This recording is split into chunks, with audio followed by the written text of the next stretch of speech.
Esta conferencia comenzará a Como grabarse. estábamos últimamente de médicos, porque recordad que una de las últimas terapias ha versado sobre la enfermedad, ¿eh? Sí, ¿verdad? ¿Lo recordáis? Pues esta vez no salimos todavía del tema, ¿eh? Y habrá otra ocasión en la que nos salgamos, pero hoy traigo un tema que está muy relacionado con el ámbito médico, y es el diagnóstico. El diagnóstico en la adicción y rehabilitación. Bueno, primero, definir la palabra diagnóstico, que proviene del griego diagnostikos, es capaz de conocer o discernir. Está formada por una partícula primera, un prefijo que es el dia, y luego que significa a través de, y gnosis, que es conocimiento, y tico, relativo a. O sea, el diagnóstico es el procedimiento ordenado y sistemático utilizado para identificar, conocer y evaluar la naturaleza de un problema, enfermedad o situación, basándose en la observación, análisis de signos y datos concretos, y sirve, naturalmente, para planificar acciones, tratamientos o soluciones en las diversas áreas a las que puede aplicarse, en medicina, en educación, en empresas o en el ámbito social. Aunque el proceso puede aplicarse a distintas áreas, ciñéndonos al área clínica, en medicina, se trata de un proceso rigurosamente profesional e individualizado. Es decir, el diagnóstico solo corre a cargo del médico, del profesional. Pero vamos, también está bien que vosotros conozcáis cosas sobre el diagnóstico. Aunque puede haber intrusismo procedente del paciente o de la familia. Es decir, claramente, a veces el paciente se autodiagnostica. Yo he tenido aquí a mucha gente que ha venido y no, yo no tengo una ludopatía, yo lo que tengo es una depresión. Ya se ha diagnosticado. O sea, ya me ha relevado de la tarea de diagnosticarle. Bueno, pues bien, a veces el paciente, pero algunas otras veces la propia familia. Es la familia la que dice, que no, hombre, no, que tú no, o mujer, que tú no tienes eso. ¿Cómo vas a tener tú una ludopatía? Eso es de vagos y maleantes, hombre. Tú no tienes nada de eso. Bueno, entonces, como digo, hay ocasiones en las que se produce intrusismo, quienes a veces emiten su opinión ex cátedra, eso sí, rivalizando con el diagnóstico profesional por motivos o bien narcisísticos, es decir, yo no puedo tener eso, o nuestro hijo no puede tener eso, o bien para evitar unas medidas terapéuticas radicales, como por ejemplo el internamiento o un tratamiento severo. Bueno, como sinónimos de diagnóstico, podemos decir la diagnosis, también se habla de diagnosis, de dictamen, de juicio, de valoración, de evaluación. Vamos a ver ahora qué características tiene el diagnóstico. Bueno, claro, lo más importante de un diagnóstico es que tenga validez o eficacia. Si no es válido, si no es eficaz, no sirve para nada más que para confundir. Mide la validez o eficacia, mide la certeza para diagnosticar de manera real, sin falsos positivos ni falsos negativos. Es decir, cuando una persona, un profesional, diagnostica, ¿qué os voy a decir yo? Una depresión, pues es para que todo el mundo sepa que es una depresión, que no hay falsos positivos y no hay falsos negativos. ¿De acuerdo? Porque algunas veces se habla de falsos positivos cuando se da un diagnóstico determinado, por ejemplo, que tiene COVID. Que tiene COVID. Resulta que luego aparece que es un falso positivo y no tenía COVID, ¿no? O lo contrario, es un falso negativo que también se da, ¿no? Bien.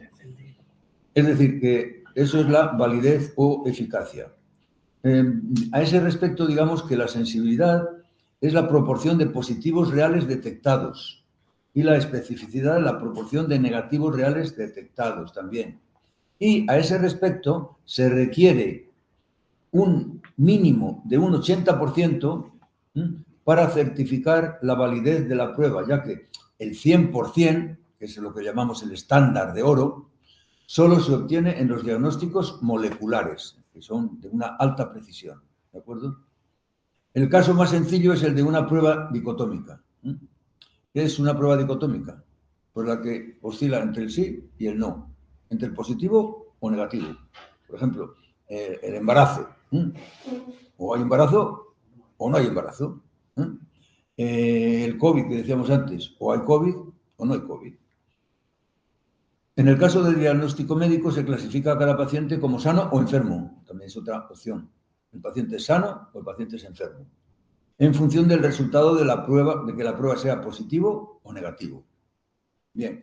Otra característica que tiene que tener el diagnóstico es la seguridad, es decir, pues la certeza de predecir la presencia o ausencia de una enfermedad en un paciente y viene determinada por el valor predictivo de un resultado positivo o negativo, es decir, por la probabilidad de los resultados. Luego también tiene que tener lo que llamamos la exactitud. ¿Qué es la exactitud de un diagnóstico? Pues es lo que se refiere a lo que llamamos la replicabilidad o reproductividad, es decir, cuando el diagnóstico se puede cotejar en una prueba posterior. Vamos a suponer que a un deportista de élite le han hecho una prueba y le han dado positivo en dopaje, ¿no? Entonces él se queja, protesta, hace una reclamación y le conceden que haya una prueba posterior para confirmar o descartar el diagnóstico inicial, ¿no? Y esta es la replicabilidad. Un diagnóstico tiene que tener exactitud, es decir, que se prueba a confirmar con otra prueba posterior en el futuro en las mismas condiciones, ¿no? ¿De acuerdo? Es en el retest que se llama, en el retest, para confirmar el diagnóstico. Luego otra cosa que acabo de mencionar, pero que sí que importa mucho a la hora de hablar de las características del diagnóstico, es la exclusividad profesional. El diagnóstico es competencia exclusiva del profesional, del médico, que es el único que puede hacer un diagnóstico completo y razonado, incluyendo, además del diagnóstico positivo de la adicción o la enfermedad, lo que llamamos el diagnóstico diferencial. ¿Qué es el diagnóstico diferencial? Ahora os lo voy a explicar. Es el diagnóstico que permite diferenciar la enfermedad que estamos diagnosticando de otras que son parecidas, pero que no reúnen todas las características de la que estamos diagnosticando. Ese es el diagnóstico diferencial. Que, por ejemplo, vamos a suponer, esto es algo que os digo porque sé que os concierne y lo vais a entender mucho mejor. ¿Cómo se haría el diagnóstico diferencial de una ludopatía en diagnóstico diferencial con un jugador social? Pues ahí es bastante sencillo, ¿no? Todos vosotros sabéis lo que es un jugador social, qué características tiene, y en cambio lo que es un jugador patológico. Bueno, pues bien, la ludopatía o juego patológico admite algunas veces este tipo de diagnóstico diferencial, ¿no? ¿De acuerdo? Otras veces puede ser que el ludópata tenga también problema de alcohol, ¿no? O sea, tenga una doble adicción y que se quiera hacer la diferenciación o el diagnóstico diferencial de si es un alcohólico ludópata o es un ludópata alcohólico, ¿no? Es decir, cuál de las dos facetas es la prioritaria, la principal. ¿Me vais entendiendo? Este es el diagnóstico que decíamos diferencial, que lo puede hacer también el médico, claro. Nosotros los médicos, cuando hacemos un diagnóstico, llamamos un diagnóstico positivo, solemos añadir a continuación, y el diagnóstico diferencial respecto a otras afecciones similares o parecidas es que este diagnóstico o esta enfermedad contiene estas características que no tienen las demás, o que las demás tienen unas características que no tiene esta. ¿De acuerdo? El multifactorial y el integral. O sea, diagnóstico positivo, diferencial, multifactorial e integral. Cuando el diagnóstico se hace por parte del enfermo, podemos estar ante un diagnóstico espurio, basado en las excusas. Lo que me pasa a mí es que yo tengo un problema familiar, es que me han dejado solo, es que estoy deprimido, o tengo una vida muy problemática, ¿de acuerdo? Es decir, si es que, acordaos del esqueísmo, que es la enfermedad de las mil y una, o síndrome de las mil y una excusas. Bueno, pues esto, el diagnóstico espurio es el que se corresponde con ese enfermo que se ve que está intentando sortear o intentando disimular o escapar de un determinado diagnóstico, ¿no? Vamos a ver ahora cuál es el proceso del diagnóstico. Os lo voy a explicar porque me parece que es interesante que vosotros sepáis cómo procedemos los profesionales, los médicos, para llegar al diagnóstico. Bueno, en primer lugar, lo que hacemos los profesionales es hacer una anamnesis. ¿Alguien sabe lo que es una anamnesis? ¿No? Pues lo digo, la anamnesis es un interrogatorio. Es decir, se pone el paciente, el enfermo, el médico frente al paciente y le pregunta. ¿Qué le pregunta? Pues preguntas dirigidas a averiguar los antecedentes del paciente y en especial a delimitar los síntomas que sufre. ¿Qué le pasa? ¿No? Es la pregunta elemental. ¿A usted qué le pasa? ¿Qué siente? ¿Qué percibe? ¿Y desde cuándo, de qué manera le afectan y cuándo empeoran y cuándo se alivian las molestias, los síntomas? ¿De acuerdo? También se preguntará por los antecedentes clínicos de su familia, indagando la posible presencia de trastornos genéticos, hereditarios. Esto es también muy importante. En esta misma enfermedad ya sabéis que hay a veces antecedentes familiares, no solamente de familiares jugadores o ludópatas incluso, sino también de otra clase de adicciones, que también influye mucho, me interesa mucho saberlo. En esta misma entrevista se realiza un registro de los medicamentos y suplementos que el paciente toma, como asimismo sus hábitos vitales, por ejemplo, trabajo, sueño, dieta, ejercicio, y se preguntará sobre los posibles cambios recientes en estos últimos. Es decir, el equivalente, lo que a nosotros hacemos con cada paciente que entramos, el estudio biopsicosocial. Que luego lo hace una profesional del equipo técnico, ¿de acuerdo? Después de la anamnesis, que está definido y resumido, viene la observación del profesional. Además de preguntar, el profesional observa, ¿no? ¿Qué es lo que observa el profesional?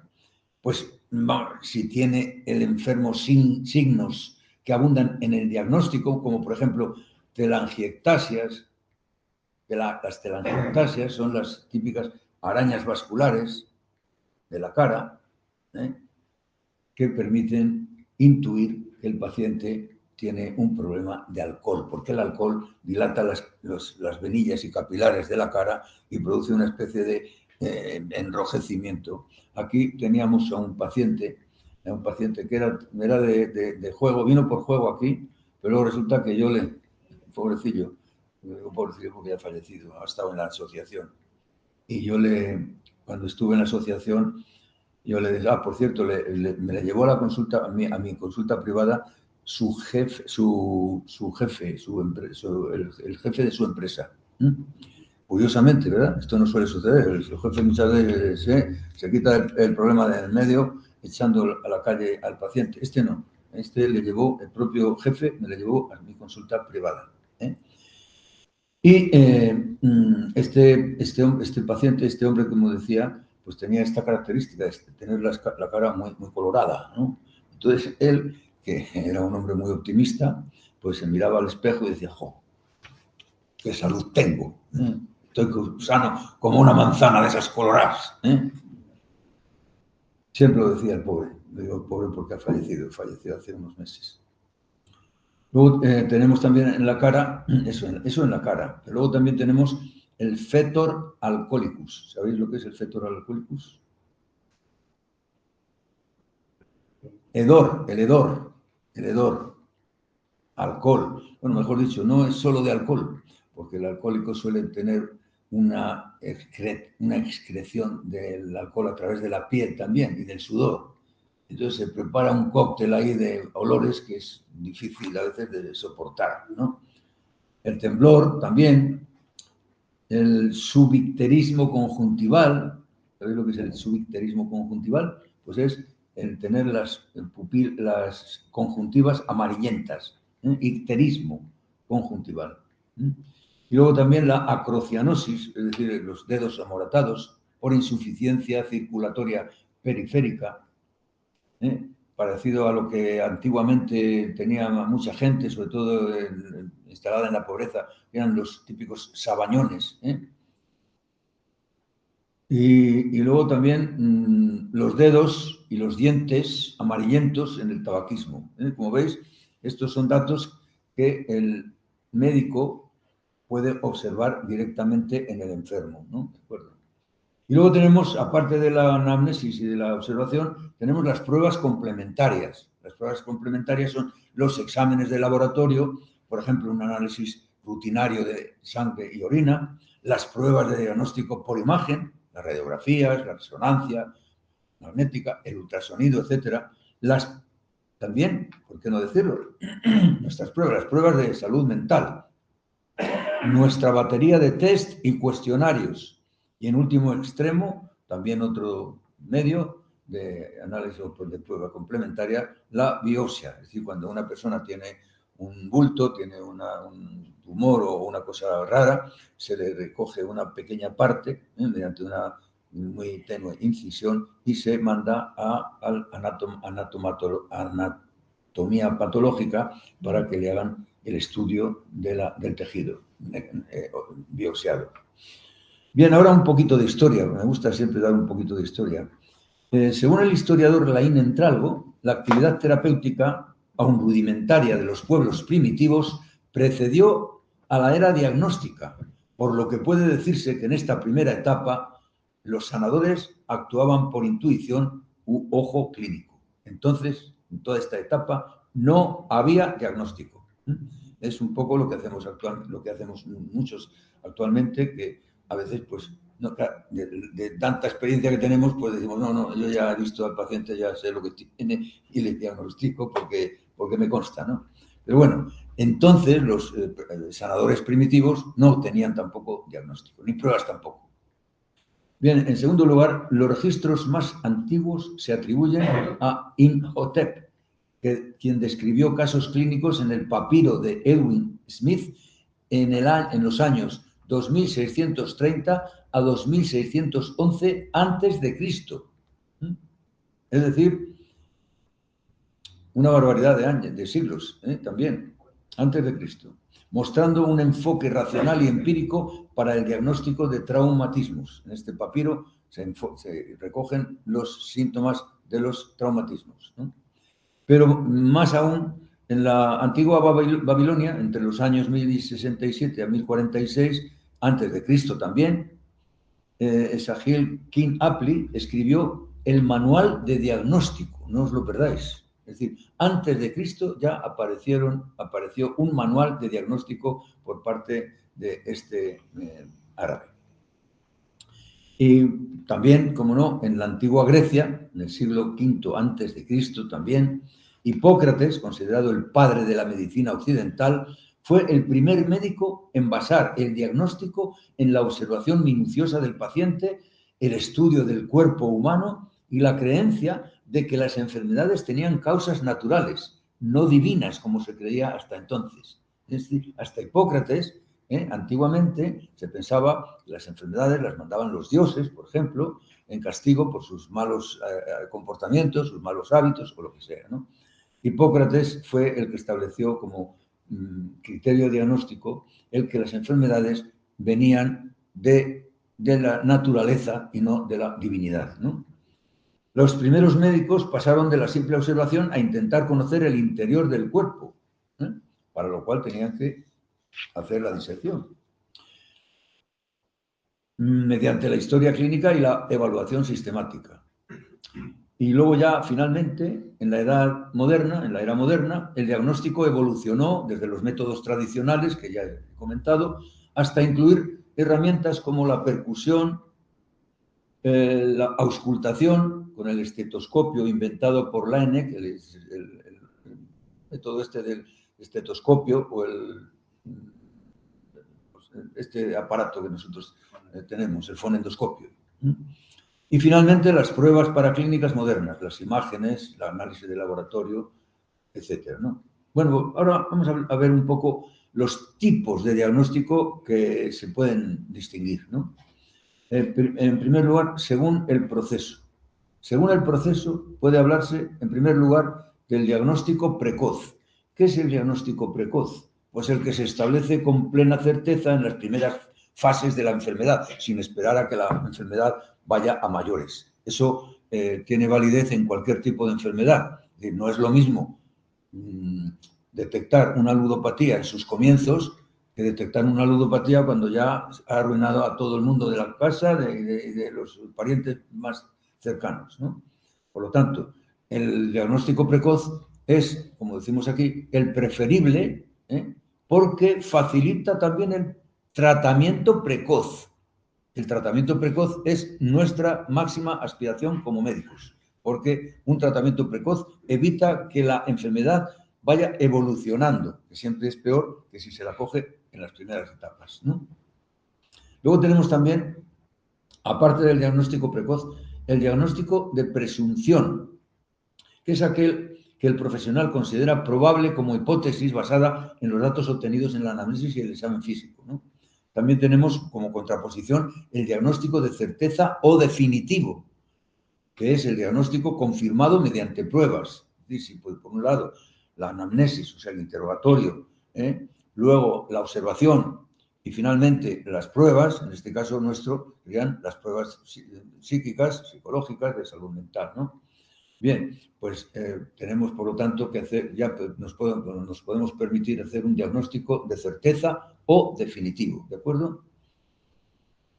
Luego en el diagnóstico ya, una vez confirmado, podemos distinguir, como he dicho, el diagnóstico positivo, que es aquel diagnóstico que se centra en la enfermedad del paciente, incluyendo, en primer lugar, el diagnóstico esencial, primario o principal, y en segundo lugar, el diagnóstico secundario de la modalidad. Por ejemplo, de la ludopatía, podría decirse que es una ludopatía simple, vamos a poner, la ludopatía sería el diagnóstico primario. No, si es una ludopatía simple, se dice, pues es una ludopatía simple, que es la modalidad. Pero si es una ludopatía que se asocia a un trastorno mental y que por lo tanto constituye una patología dual, pues se dice una ludopatía constitutiva de una patología dual. ¿Me vais siguiendo? Ya sabéis que la patología dual es la asociación de una adicción, en este caso la ludopatía, con un trastorno psíquico. Bien.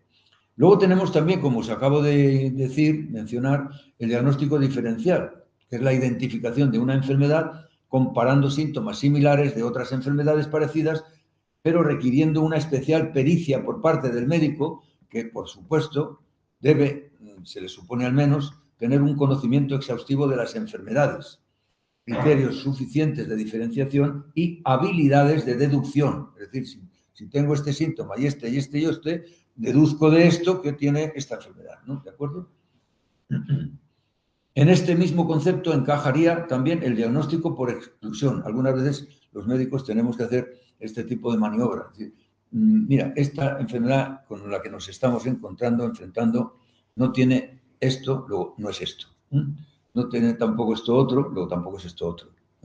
Tampoco tiene esto otro de esta otra enfermedad que se le parece, luego entonces por exclusión nos quedamos con que esto es una ludopatía, por ejemplo. Es un ejemplo que os digo.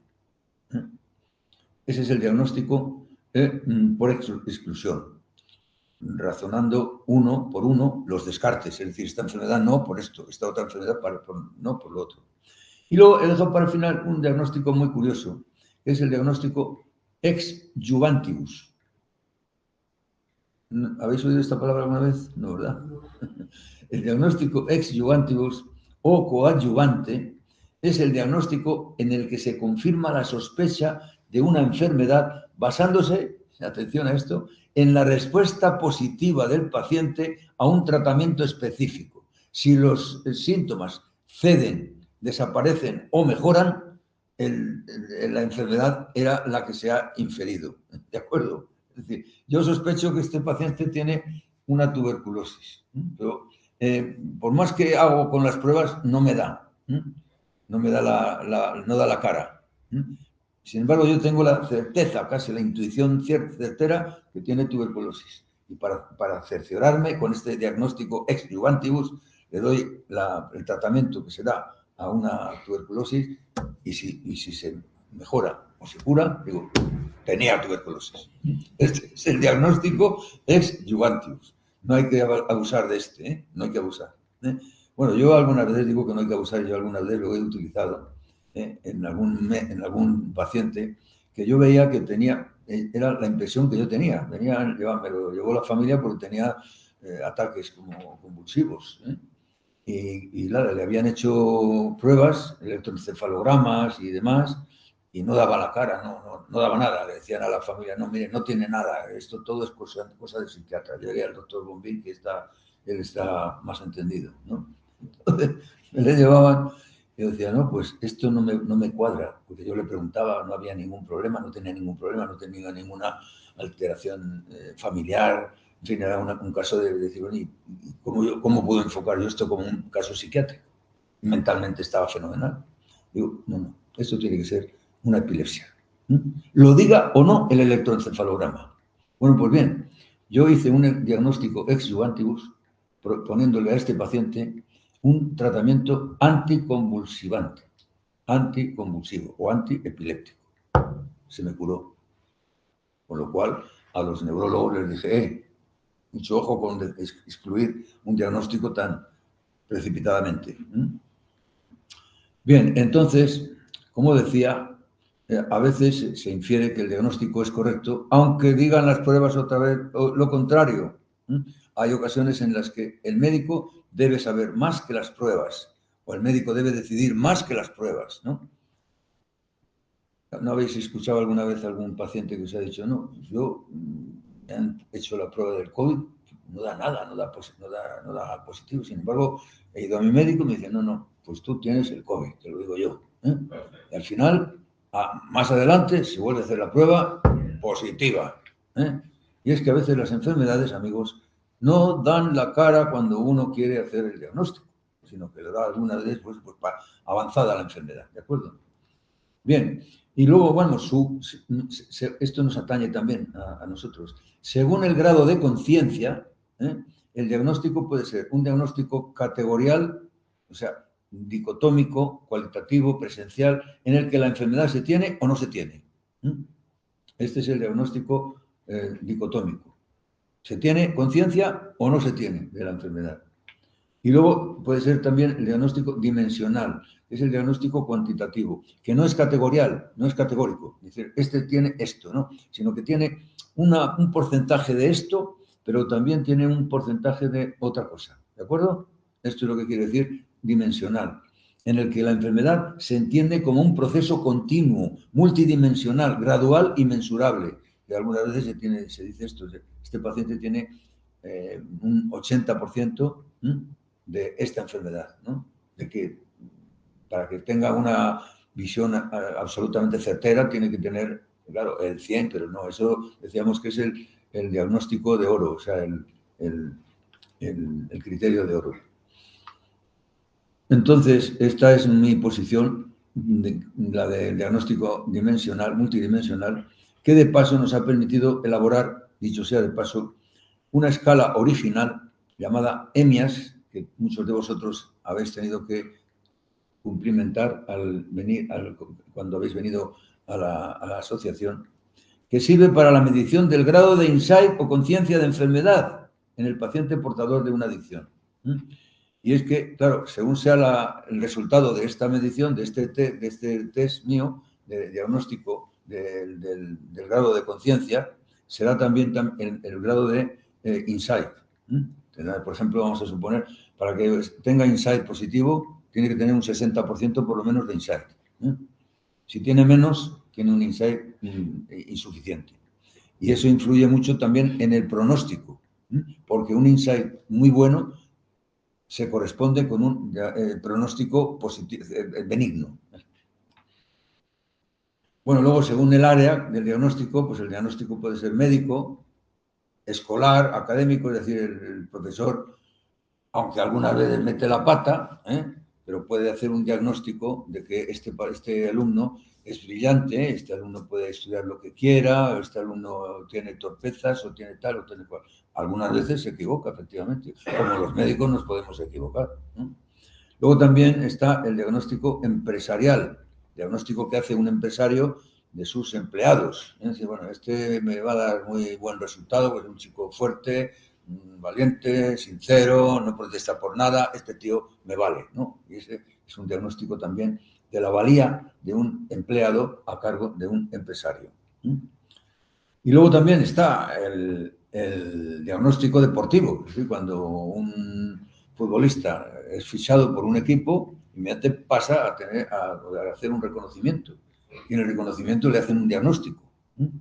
Está bien, no presenta ningún problema o tiene esta pequeña cosilla, que hay algunas veces que los grandes clubes han rechazado a algunos deportistas que habían echado el ojo para fichar y que por cierto tipo de déficits o de asuntos pues no eran lo que querían, ¿no? Bien, y luego ya vamos al ámbito nuestro, amigos, al ámbito de la adicción y su rehabilitación. Aquí, mirad, procede en la etapa preadictiva decir que solamente se puede hacer, amigos, un diagnóstico anticipatorio a juzgar por los consumos. Es decir, un jugador que es social, al que le gusta jugar, no es un ludópata. ¿Estáis de acuerdo? Hay un trecho. Lo va a ser, seguro, pero no se le puede diagnosticar de ludopatía cuando no la tiene. Entonces, se puede hacer en estos casos, en la etapa preadictiva, o sea, cuando todavía no hay la ludopatía, se puede hacer un diagnóstico anticipatorio o un diagnóstico de presunción, tal como hemos dicho antes, ya os lo he explicado yo en esta introducción. Y, naturalmente, aparte de este diagnóstico predictivo o anticipatorio, pues en la rehabilitación también se puede hacer un diagnóstico actual de lo que está haciendo el paciente y retrospectivo. Un paciente viene sin reconocer su enfermedad, hace su rehabilitación y retrospectivamente el propio paciente puede admitir que sí, que tenía ludopatía porque se ha curado con la rehabilitación. Es también un diagnóstico casi ex juvantibus. ¿Me entendéis, verdad? Qué bien que ya sabéis de todo con esta terapia. Bueno, vamos a ver ahora los efectos que tiene el diagnóstico. Bien, hay una cosa que no es dudable. En el principio del diagnóstico, el impacto puede ser negativo, vergonzante y hasta demoledor. No me digáis que no. Esto os ha pasado a todos. Cuando se os ha hecho el diagnóstico, yo os ludópata. Por favor, por Dios, ¿qué cosas me dice este hombre? Es demoledor. Pero afortunadamente es muy poco duradero y da paso enseguida a los efectos positivos. ¿Qué quiere decir esto? Que inmediatamente el paciente se siente, como si dijéramos, un poco insultado porque le han dicho que es ludópata. Es casi como que le hubieran dicho que es un hijo puto, algo por el estilo. Entonces, no es eso. Sin embargo, a partir de ese momento, de ese principio demoledor, el paciente empieza a decir, ahí va, pero sí, o sea, si soy un adicto, si soy un enfermo, eso quiere decir que todo lo que he hecho, todas las fechorías que he hecho con antelación, cuando estaba en plena adicción, ya las ha hecho un enfermo. Ya no lo he hecho yo, lo ha hecho mi enfermedad. Y entonces es cuando ya empiezan a experimentar un gran alivio. Porque eso significa, lo que os voy a decir, la adquisición de un nuevo concepto sobre sí mismo, asumiendo la nueva identidad que le permite excluir el sentimiento de culpa. ¿No es así? Indica también un nuevo procesamiento y significado de los propios sentimientos de culpa, es decir, que se incrementan en la fase inicial del duelo, de la rehabilitación, y se alivian poco a poco, francamente, en lo sucesivo. Luego tenemos también un impacto sobre la autoestima.